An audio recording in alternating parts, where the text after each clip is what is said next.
আসসালামু আলাইকুম রহমতুল্লাহি বারাকাতুহু। আমি আয়েশা কিচেনে অনেক স্বাগত। বন্ধুরা কেমন আছেন? আশা করছি ভালো আছেন, আমরাও ভালো আছি।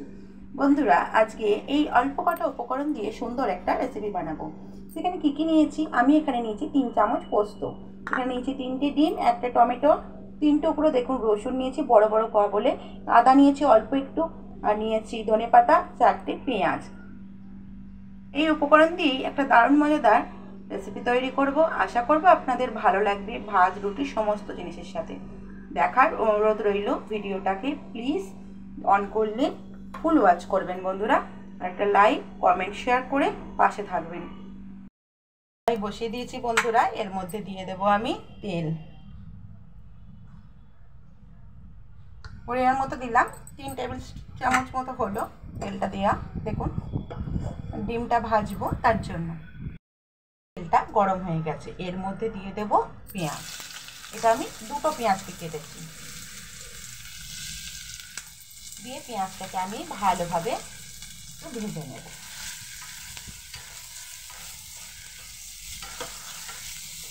যে বন্ধুরা আমার ভিডিওগুলো ভালোবেসে পুরো দেখেন তাদেরকে অসংখ্য ধন্যবাদ বন্ধুরা। আর যারা স্প্যাম কমেন্টগুলো করছেন তারা একটু স্প্যাম কমেন্টগুলো করা বন্ধ করুন, রিকোয়েস্ট করব। সব বন্ধুদের জন্য বলছি না। পেঁয়াজটা আমার প্রায় ভাজা হয়ে গেছে দেখুন। এর মধ্যে দিয়ে দেব লবণ, দিয়ে দেব এই 3টে ডিম। যেভাবে আমরা ডিম ফুলফুল বানাই সেইভাবে আমি বানিয়ে নেব।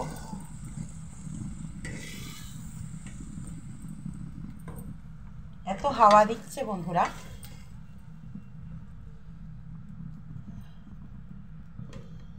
গ্যাসেতে হাওয়া লাগছে।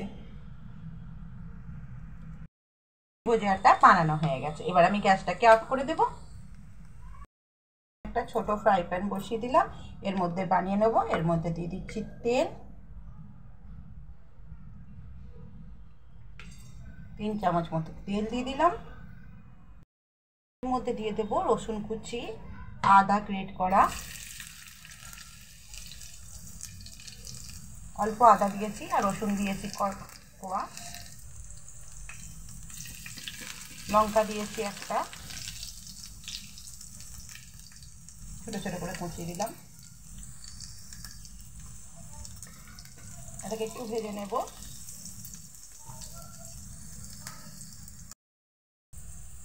দিয়ে দেবো 2খানা পেঁয়াজকে আমি কুচিয়ে নিয়েছি। 2টো পেঁয়াজকে আমি ডিম ভুজিয়াতে দিয়েছি, আর 2টো পেঁয়াজকে আমি এখন ইউজ করলাম। ডিমগুলোকে এবার আমি ভালোভাবে পেঁয়াজটাকে ভেজে নেব। নরম হওয়ার জন্য অল্প একটু লবণ দিয়ে দিচ্ছি।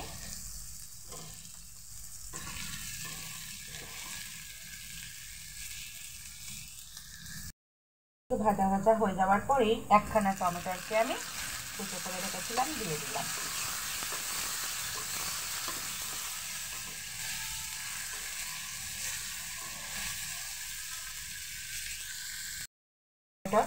তাতে একটু ভেজে নেওয়ার পর এর মধ্যে দিয়ে দেবো অল্প করে হলুদ গুঁড়ো, দিয়ে দেব লঙ্কার গুঁড়ো 1/2 চামচ, 1 চামচের 1/2 চামচ। পুড়ে যাতে না যায় অল্প পরিমাণ পানি দিয়ে দেবো।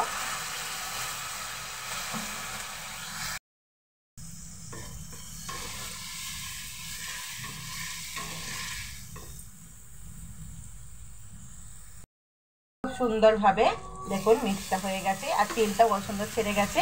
এর মধ্যে দিয়ে দেবো আমি পোস্ত বাটাটা। পোস্ত বাটাটা দিয়ে আমি কিছুক্ষণ কষিয়ে নেব, এবং মিক্সার জারের মধ্যে অনেকটা পরিমাণ পোস্ত লেগে আছে, এটা আমি দিয়ে দেবো। বন্ধুরা দিয়ে দিলাম। এবার পানিটা দিয়ে আমি কিছুক্ষণ মশলাটাকে কষিয়ে নেবো, বেশিক্ষণ নয় 2-4 মিনিটের জন্য, যেহেতু পোস্ত দেওয়া আছে বেশিক্ষণ কষানো যাবে না।